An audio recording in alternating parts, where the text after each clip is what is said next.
Much is expected from all of us believers. When people or friends would know that we are Catholics, they expect at least a little step up or upgrade from both of our faith and life actuations and dispositions. Marahil po makakarinig po tayo, yang katrabaho ko Catholic yan. Yung si sister, daily mass goer yan. Yang family na yan, TMC subscriber yan. But sometimes, these lines could be followed with these words, familiar words. Catholic nga, pero hindi ko naman nakikita sa attitude. Mass goer nga, pero sakim naman. Catholic page follower, pero ang naririnig pasok sa kaliwa, labas sa kanan. This may seem to be hearsays, but in some instance, they appear to be true. And indeed, much is expected to us who are gifted with faith.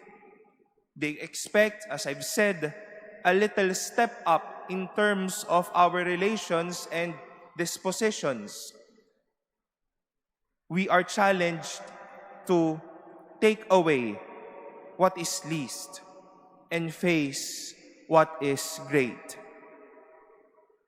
God commanded Abraham, a man filled with faith, our father in faith, not to do the least thing to his son, for his son Isaac.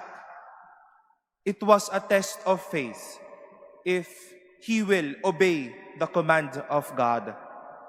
And this faith tested was a means not to do the least thing, but to do the greatest thing, not only to his son, but to God, by renewing his faith in God and by his love for Isaac.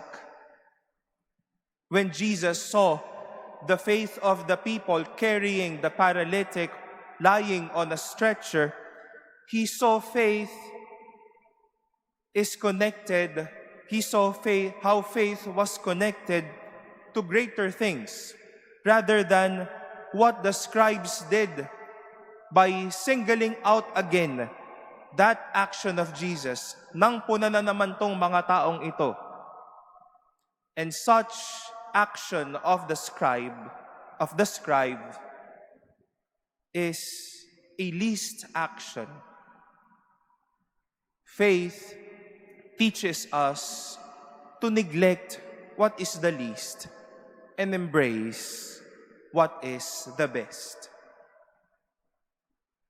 We celebrate today the feast of a young saint, Santa Maria Goretti. Her faith led her not to be aggressive and unforgiving to Alessandro, who made some personal advances to her. Maria died forgiving Alessandro. Even the mother of Maria forgave Alessandro. If Maria acted on what is least, she may have left Alessandro in a lifelong penology. Maria, as a faithful, as someone with deep faith, did what is best rather than what is least. Forgiving her predator, setting him free, minding his capacity to be renewed and to be better again. More than thanking God, my dear friends, for the gift of faith, let us cultivate and nourish our faith in neglecting what is least and to doing what is best. Hindi man mawala, pero sana marinig natin sa bawat isa, ay ito deboto at napakabuting tao nito. Ito malakas ang pananampalataya nito, kaya madali kong malalapitan ito. This friend has a big faith, and that is why he keeps on supporting and loving me. To someone who has faith, May we do what is best rather than what is least. Faith teaches us to be great not only with our relation with God, but on how we can be great as well when we make faith a verb, an action, a lifestyle to our brothers and sisters. Faith may be small, it could be simple, and it could be so silent, but it could lead us to see and do great things. May we have this faith leading us to do great things rather than the least of things.